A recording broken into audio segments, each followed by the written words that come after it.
ഒരു പതിറ്റാണ്ടിന്റെ ചരിത്രം മാത്രം അവകാശപ്പെടാനുള്ള ലോക്സഭാ മണ്ഡലമാണ് പാലക്കാട് ജില്ലയിലെ ആലത്തൂർ.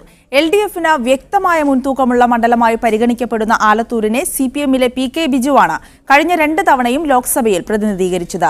സംസ്ഥാന മന്ത്രിസഭയിലെ 3 അംഗങ്ങൾ ആലത്തൂർ ലോക്സഭാ മണ്ഡല പരിധിയിലെ 3 നിയമസഭാ മണ്ഡലങ്ങളെ പ്രതിനിധീകരിക്കുന്നവരാണ്. 2008 മണ്ഡലം പുനഃക്രമീകരണത്തിൽ രൂപീകൃതമായ ലോക്സഭാ മണ്ഡലമാണ് ആലത്തൂർ. 2001 ജനസംഖ്യാ കണക്കനുസരിച്ചാണ് തെരഞ്ഞെടുപ്പ് കമ്മീഷൻ ഈ മണ്ഡലത്തിന് രൂപം നൽകിയത്. രൂപീകരണ ഘട്ടം മുതൽ പട്ടികജാതി സംവരണ മണ്ഡലമായ ആലത്തൂരിൽ 2009 ആദ്യത്തെ തെരഞ്ഞെടുപ്പ്.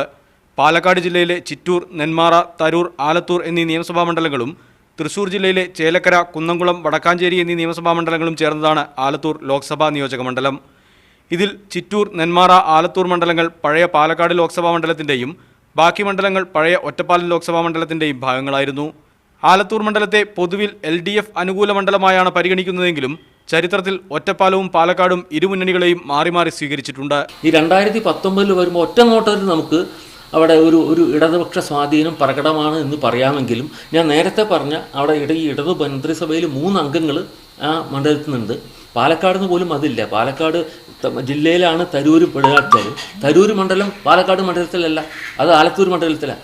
അപ്പോൾ അതുകൊണ്ട് അങ്ങനെ പറയാമെങ്കിലും അത് എത്രത്തോളം അവിടെ ശക്തമായിട്ടുള്ളൊരു സ്ഥാനാർത്ഥി വന്നിട്ട് മത്സരം എങ്ങനെ മൂക്കുമെന്ന് ആ സമയത്തെ നമുക്ക് പറയാൻ കഴിയുള്ളൂ. 2009 മണ്ഡലത്തിലെ ആദ്യ തെരഞ്ഞെടുപ്പിൽ കോൺഗ്രസിലെ NK സുധീറിനെ 20,960 വോട്ടിന്റെ ഭൂരിപക്ഷത്തിന് പരാജയപ്പെടുത്തിയ PK ബിജു 2014 തെരഞ്ഞെടുപ്പിൽ കോൺഗ്രസിലെ തന്നെ KA ഷീബയെ 37,312 വോട്ടിന്റെ ഭൂരിപക്ഷത്തിനാണ് പരാജയപ്പെടുത്തിയത്. സംസ്ഥാനത്തെ മന്ത്രിമാരായ AK ബാലൻ, K കൃഷ്ണൻകുട്ടി, AC മൊയ്തീൻ എന്നിവരുടെയെല്ലാം മണ്ഡലങ്ങൾ ആലത്തൂർ ലോക്സഭാ മണ്ഡലത്തിന്റെ ഭാഗമാണ്.